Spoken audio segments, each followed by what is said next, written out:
everybody. Hello. Hello, hello. I know it's late and later than we normally do, and if you have the opportunity to catch us live, that's great. If not, if you can't figure out how to get into this live interview, sorry about that. I'll try to figure out more about that the next time around. But you can always catch the replay, so that's always a good thing to know. Welcome to the Sharing Circle. And with me tonight is my friend and my guest from Alberta, Canada, Gloria. Hi, Gloria. Hi, how are you doing? Oh, good. So this is Debbie. Yes. I know you all know me, and I'm the Inner Peace Coach. I'm founder of Luma Life Wellness and creator of the Ageless Woman. So glad that you're all here. And Gloria, I'm so excited to have you on tonight, Gloria, because I get excited about all my guests, but Mhm. relationships, man, like that's like a big one. Everybody wants to know, I'm sure, how to make their relationships better, how to communicate better, and that's your specialty. So if you don't mind, I'd like to read your bio to get us started on your background. Mhm. Yeah, I just want to thank you for having me on. This is such an honor. So thank you, Debbie. You're so welcome. My pleasure. Gloria is a founder of Relationship Mastery Coach. She's found a way to help women achieve the life they desire through coaching, training, and trauma resolution. And since 1998, Gloria has been mediating disputes and teaching the skills that are required for dealing with conflict situations. So in government, not-for-profit agencies, and the private sector, she has dealt with a variety of individuals, divorcing couples, parents and teens in conflict, neighbors in conflict, victims and offenders, various types of workplace conflict, including harassment, grievances, labor management disputes, and disputes between coworkers. I'm sure you've experienced every single one of those, Gloria. Yes, actually even been involved in a couple, so that's Oh, I interesting. know. Yeah, You know what? We've all been there. All of us have been there. absolutely. Uh, Yes. oh, yeah, we're human beings, so we've been there, right? Hmm. So, would you be kind enough to share with us, tell us something about you, about your life, how you grew up, and what led you to where you are today, and what made you choose relationship conflict and the mastery of that? Yeah, that's an interesting question, Debbie, because honestly, I can't imagine ever being where I was today or I am today. Um, I never would have thought that I would end up here, but I guess, I'll just start at the beginning. When I was young, I grew up on a farm and I was the eldest of six siblings. So we lived in a very small farmhouse, and I had a lot of responsibility to help my parents, like, because being the oldest, I think that I looked after, my siblings, babysat them. Um, my mom was a great woman, a great cook, and a great family person. One of the issues I think was that she was a perfectionist, so everything had to be perfect. So I distinctly I remember this one day when she went to town to get groceries, and of course I tried beyond everything to try to please her. And so while she was gone, I remember, and I was young, like I was probably only, maybe 10 or 11. Like I can't imagine kids these days having that much responsibility. But anyway, so I washed and waxed, and we had to, wax with, old wool socks and things like that. And so it was quite a chore. But I washed and waxed, did all the floors, did all the dishes, just had everything immaculate. But I forgot one thing. I forgot, like we actually milked cows and separated milk, and so I forgot to wash the cream separator. And when she came home, there was nothing said about everything that I had done, but just the one thing that was left undone. And in that moment, I just, like, there was nothing that I could do to please her. And so I spent most of my life trying to be good enough, like, because I never was good enough. Oh, that's such a common theme, Gloria, don't you think? I I don't know think why, but so. it's such a common theme for people. Women is, Yeah. and maybe it's unfair for me to say this, but it seems from what I've seen, women struggle with this more than I've seen men struggle with, but I know they do as well. But I really see this for women. Hmm. Yeah, and I think that, that led me to, just keep trying harder and harder and harder. And it was like I always found myself beating myself up because I just felt that I was never good enough no matter what I did. And so it was a struggle for me because in relationships, in the workplace, everywhere that I went, I was always trying to be better and compete. And so I spent my life, for the most part, Yeah. really trying to be better. And so of course, conflict was really natural for me.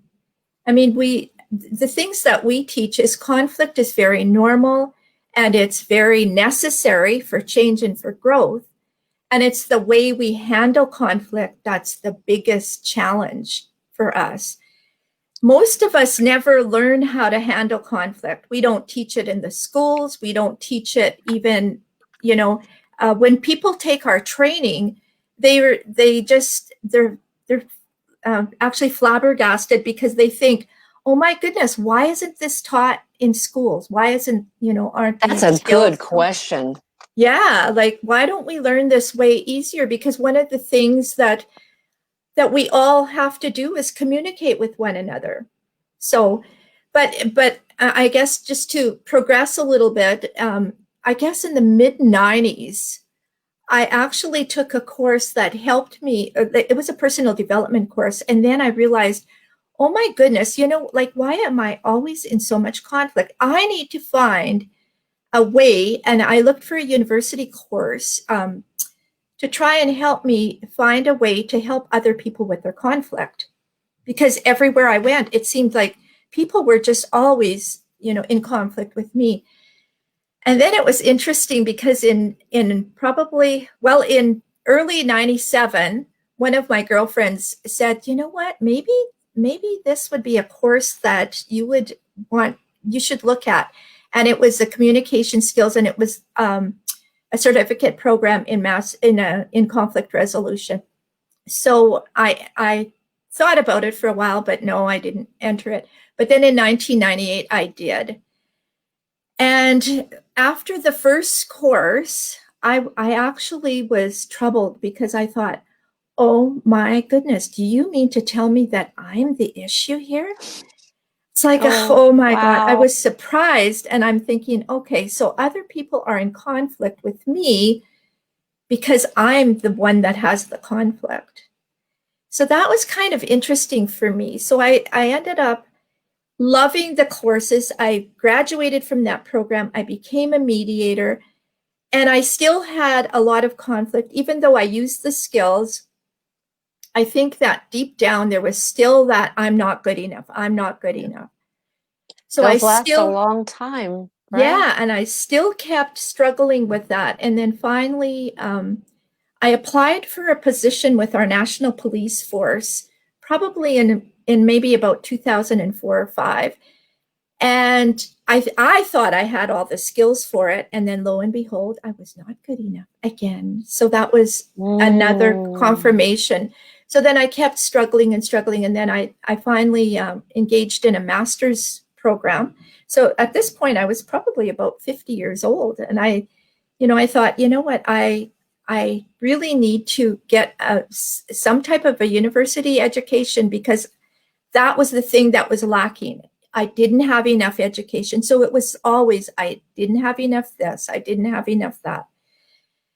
And so then that still was a theme in my life. But lo and behold, in 2007, I finally landed the job of my dreams. It was a job with a mediation. So because by this time I became a chartered mediator, I was mediating a lot of disputes.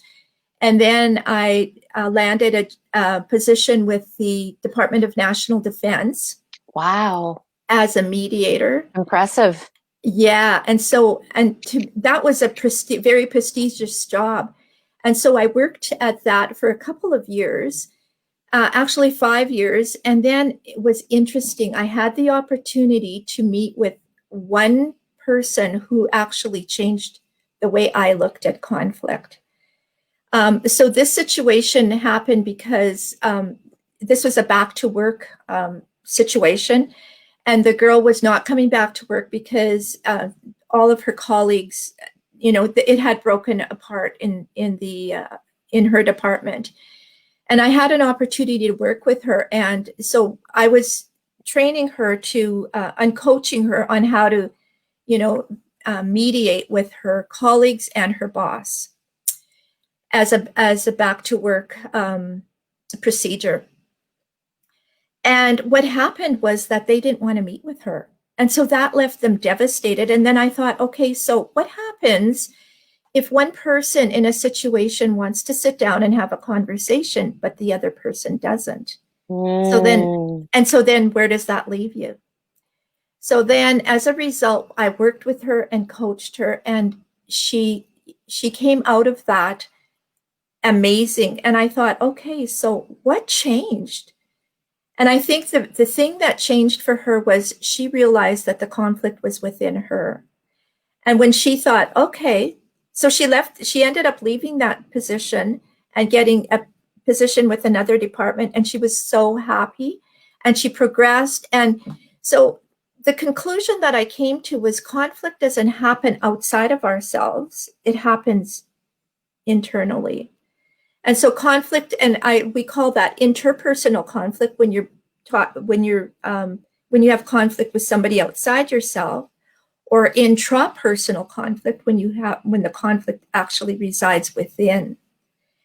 And so a lot of times, and for me, the conflict was I wanted to become better, but in my heart of hearts, I always had this underlying belief that I wasn't good enough. Mm-hmm. And so the struggle continued for years and years. And then I would say that only within the last couple of years, I've taken some additional training. And one of the things is MAP. And so I was able to really get to the nitty gritty, to the core of where that belief. And you know what, I never even knew that at the time that that's where all my troubles were, until much later. And so that was really interesting for me. And then once I overcame those challenges of not good enough, and it was a struggle, I have to say. And, it was a pattern of belief. A long-term pattern of belief that happened from childhood. Absolutely. Yeah.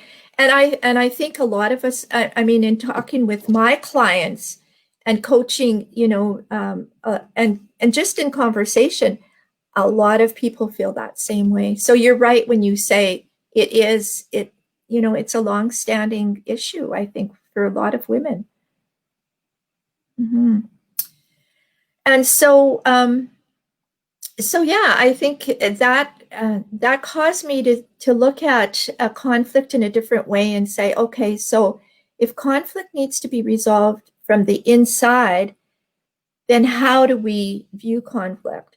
And so I actually teach both. I teach people how to communicate with one another so that they can have great conversations, but I also, I think my deeper desire is to help people overcome, some of those core beliefs, that trauma that exists within, because some people have had pretty tough childhoods. And that interferes with the ability to communicate well. Mm-hmm. It's so easy to get triggered, right? Yeah, yeah. And so one of the things I always say is, can we speak without offending other people? And can we actually listen without defending ourselves? Wow, that's a huge topic and great question. So can you answer that? I mean, what is the right way? How do you speak to somebody? Well, and I mean, it's a long conversation, but I think the longer the short of it is, we have to be kind. We have to listen, because listening is probably one of the highest forms of respect that one person can ever give to another person. So true. Mm-hmm. And when we talk about listening, we don't talk about passive listening. We're talking about active and empathic listening. Absolutely. Yeah, so we teach the skills of, how do you become empathic, and just really really engage with the other person. Staying present with them. Staying present with them, yes. And being engaged, asking them questions. And, what led you to that, You know what? I think that's the best way to let somebody know that you are actively listening to them by asking them good questions about what it is that they're trying to share or want to share with you. Asking them questions is like probably, I think, I mean, I'm not a professional by any means, but it seems that would be a great way to let somebody know that you care about what they're saying and you're interested enough to ask questions. Yes, and sometimes, I mean, a lot of times I'll say, how are you doing? And they'll say, fine. And it's like, really? Like, what's going on? Like, because when you sort of train your ear to listen to someone, then you can tell. You can really tell when things are not, like when there's incongruency between their body language and what they're saying. I mean, often, good communicators can pick that up right away. Yeah, so asking questions and then reflecting back to them just to make sure that you understand what they're saying. Gosh, that's a great one, Gloria. Because that would eliminate taking things the wrong way or misinterpreting something. Yeah, because often we just, we make assumptions about what we think the other person is saying, and we often don't really know what they're saying. And I think I quoted something, as we were preparing for this, but I don't have that exact quote in front of me right now. But it's just like what you think I said, something about that. Do you remember? Yes. Yeah. Oh my goodness. I don't have it in front of me either, but I did have it. I had it. Yeah. Yes. But what you think I said is not what really I meant, so it's something to that effect. And so often we misunderstand what other people are saying. And so I guess for the listeners, if you could actually just listen to someone, maybe ask them a question about what it is that they're speaking about, just to clarify, and then reflect back to them. So I think what I'm hearing you say is that, you're upset because, your grandchild you weren't able to visit your grandchild for the weekend, and, or something like that. And then they can confirm. But once they know that you're listening and they get that sense, then they engage in the conversation. And they feel safe and they go, she cares, or that person cares. And it also helps them too, because they might not be realizing they're giving a certain impression. So if you ask with the intention not to judge them, not to, bring them on trial, but to genuinely ask them, it helps them too, because they may need to get their message more clear. Yeah. And the other thing that I would say is, and this is a big thing, and we teach it, and it's quite I guess, not a difficult concept, but I think once we get it, then we're sort of aware of the way that people speak. And for certain, when I first took this training, I kind of noticed where other people were speaking in terms of you. Like, so for instance, Debbie, if I said, if you said something and I said, you really made me mad when you said, that I wasn't good enough, or that I didn't do a good enough job. Or instead of that, if I said, I was really interested, or I was really, I guess, worried about the fact that when you said that I didn't do a good job, and I'm just wondering, what is it about that you think that I didn't do properly? I can see the difference, because when you start off by saying you, that that person automatically feels blamed. And you would go on the defensive. Yes, you would go on the defensive. You made me feel such and such. Nobody makes you feel any such way. Right. And so it's, instead of saying, you made me mad, it's like, I was upset when I heard the words, you didn't do this right. And so I just need to clarify, what is it about the job that I didn't do, to your expectations? So it's about being descriptive and about being specific. about what you're saying, and so not making any judgments. And so we teach that in the communication skills as well. But I would say using I language rather than you language is so important. Well, that's such good advice. Mm-hmm.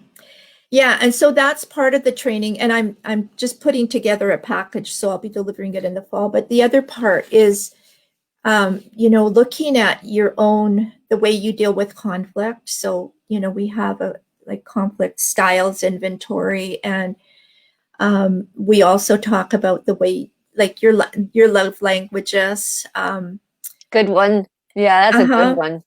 Yeah, and also the way you learn, because I remember, I don't know how much time we have, but I remember when I was teaching, somebody in the workplace how to do a specific job. So my learning style is I like to listen, then I like to, I don't usually take notes, but I listen and watch somebody do something. Then I try it on, and then I get feedback after. But not everybody likes that, to do things in that specific way.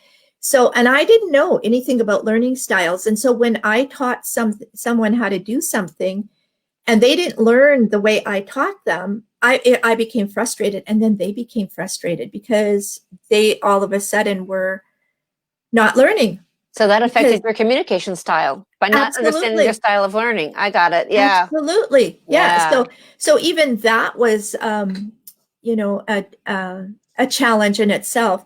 But I think for the listeners, one of the things to take note of is what was your background when you were growing up?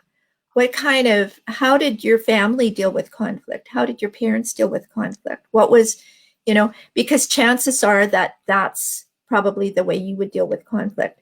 I was just going to ask you, what do you do with a person? You're in a relationship with a person, and it's true, we all are raised a certain way. We have certain styles of growing up and the way we relate to one another in the world and all of that. But what happens if one person is very open and honest, and the other person is more of an avoidant? How do you clear that communication? How do you level that ground? Yeah, it is. It is a tough one for sure. And probably not an easy one, but I think for the person who has the communication skills, maybe, like, first of all, someone who is an avoider, we know that some of the characteristics are that they like time. They don't process information really quickly. They like to take time to, gather their thoughts. That's interesting.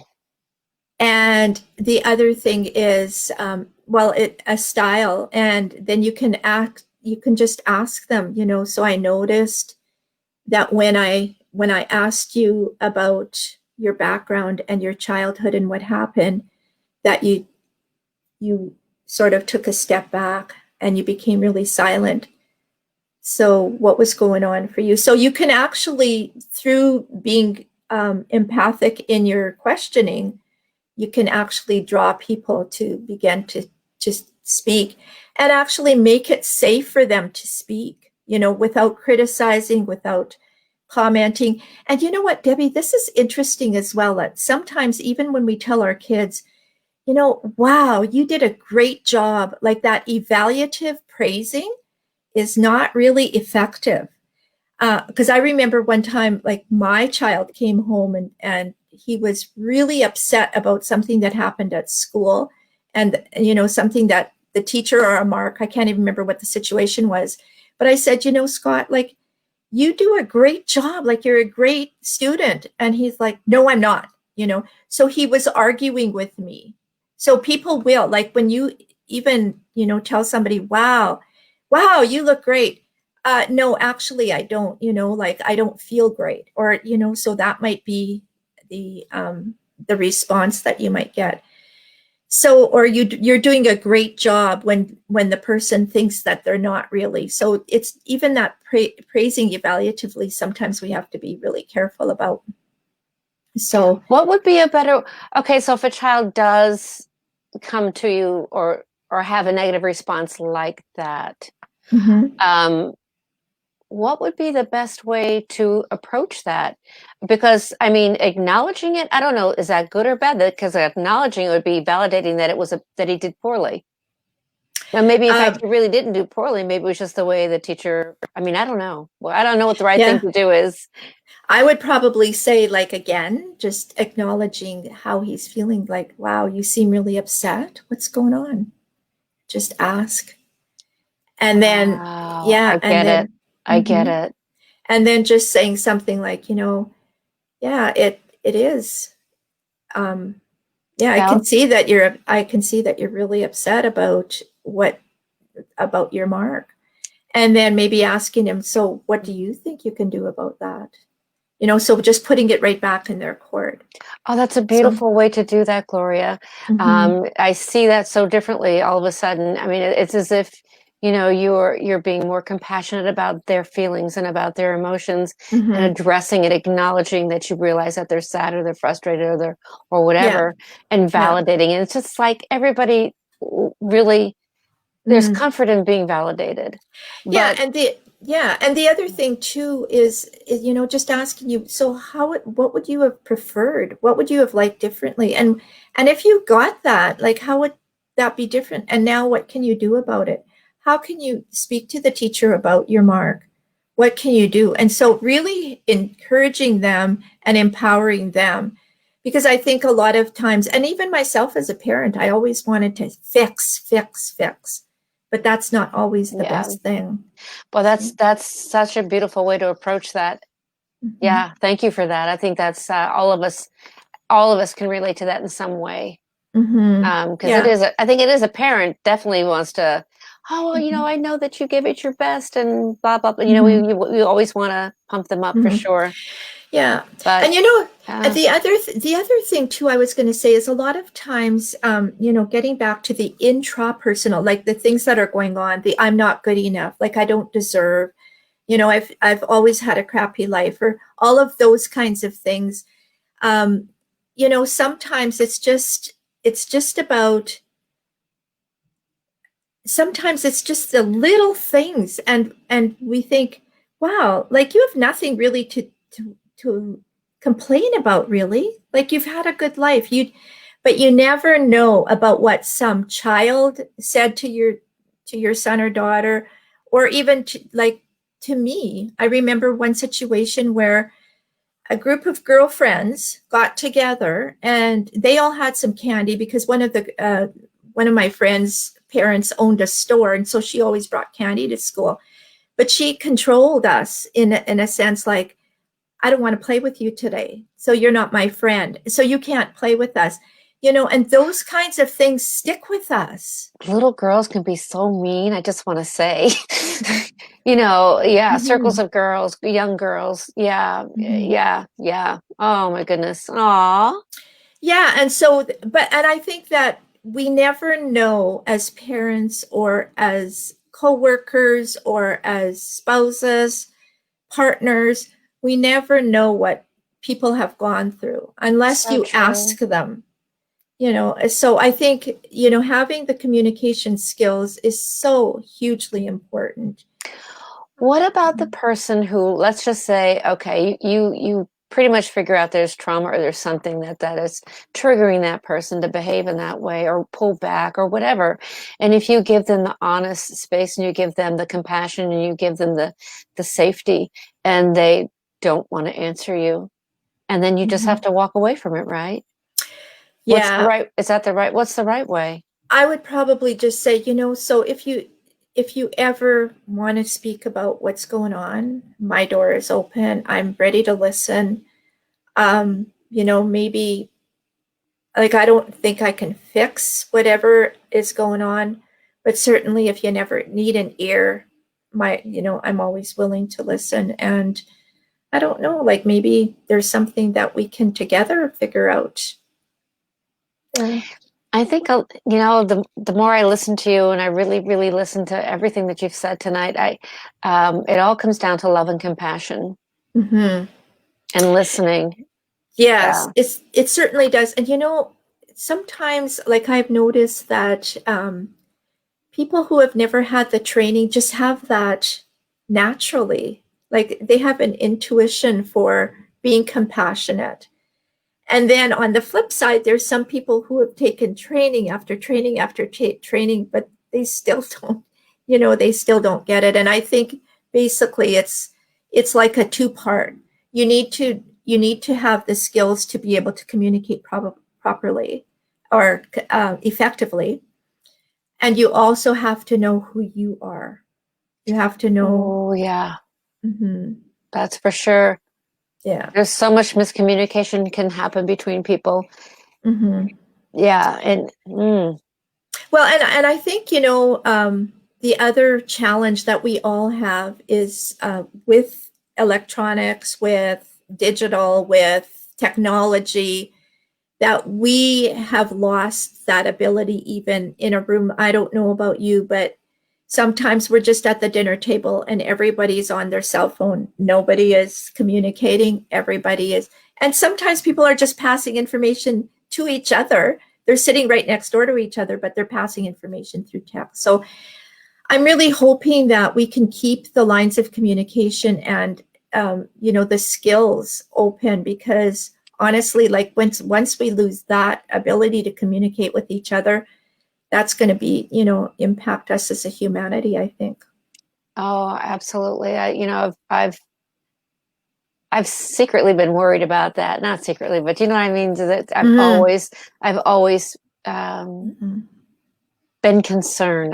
That's the best way to put it, about Mm-hmm. the communication being even more difficult. The more we pull Mm-hmm. away from gathering, the more we pull away from live, in person.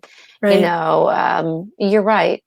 And people texting back and forth is, yeah, all of those Yeah. things.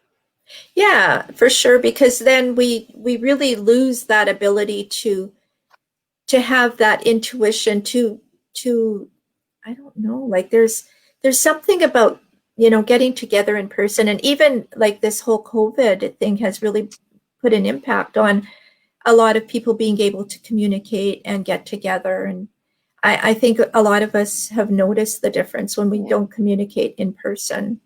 So Absolutely, absolutely. And it's mhm. funny, I think that facial expressions and tone of voice Mhm. can definitely impact the way somebody is responding to you Mhm. in a situation or in any type of a relationship, whether it be friendship or coworker or loved one. That our Mhm. tone, the tone in which we say something, our mannerisms, rolling our eyes, our facial expressions. I know I've been accused a couple of times of being short tempered or being mad, and I'm like, no, it's just my old face. Yeah. And and that's a I've really got good those point, lines. Debbie.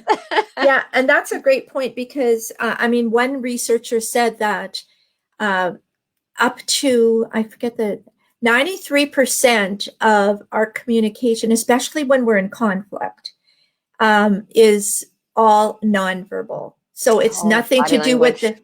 it's body language and tone of voice. Yeah. So That's that, big. so when we lose that, it's like, how do we even get the message that people are trying to portray? I learn a lot from my 5-year-old grandson, Mikey. I Is that love him. I know he's really funny, and Yeah. some of the things that come up. But anyway, what he often says to me lately, um, I don't know, it's been a while. He says this to me occasionally. Grammy, are you mad at me?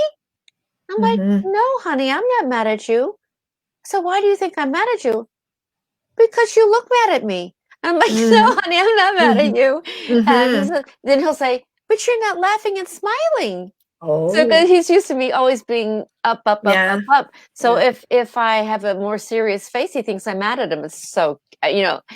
like, oh honey, no, I couldn't be mad at you. Yeah. No. You know what? I think we're almost out of time, but the thing is, one thing I wanted to say is newborn babies actually watch their mom's expressions, and then they begin to communicate through body language and through facial expressions. And when that's taken away, I can't imagine, like with masks and stuff, if kids don't have that, little children, they Yeah, they that's so don't even, that emotional connection will be lost. And yeah, oh, so that's a real that worry. makes me feel sad. Mhm. It really Yeah. does. But I know we do have to wrap it up, but I would do want to also say that I want to mention that you're offering a basic communication skills training that Mhm. starts in September. So if anyone out there is interested in what Gloria is doing, I provided her contact information. Just email her. Hmm. Did you have Yeah. anything else you wanted to Yeah. And share? yeah, no, I haven't really set out the dates, but it'll be, sometimes in September, probably after the Labor Day weekend for us in Canada is the beginning of September. So yeah, it'll be after that. Mhm. So, So can you sum up your experience and your life lessons into a message that you would like to share with women today? oh, So many things, you know, right? there's so many things, but one thing I am so passionate about is um, the women have to get into their own power. We have to. I even get emotional when I talk about this. But I think we have to take back our power because only we can give it away. Nobody can take it from us. So That you're women, right. yeah, women, you have to be able to get into your power, learn who you are, um, you know, maybe overcome, somehow work with Debbie or myself or, other trauma specialists to overcome the challenges, the trauma that you've experienced in your life so that you can really, bring your gifts to the world. So, That's so true. You know, so many, we're all gifted for different things. mhm. We're all qualified. Yeah, We're all qualified. But yeah. what gets in our way, That's right. and noticing what those things are and Hmm. Hmm. resolving them. Yes. Thank Hmm. you so much, Gloria. Thank you, Debbie, for the opportunity. Always a pleasure. And relationships is like one of my favorite topics because it's so critical and essential to our growth and to our life, really. Mhm. Well, Relationships. yeah, because without relationships, who would we be? Um, Yeah. yep, we are made for relationship too. I mean, we are. We're Yeah, relational human beings. that's right. Thanks so much. Oh, thank you. Thank you, Gloria. Thank you so much Okay. for your wisdom and sharing. Okay, Take thanks. care. Talk to you Thank soon. you, everybody. Bye-bye. Bye.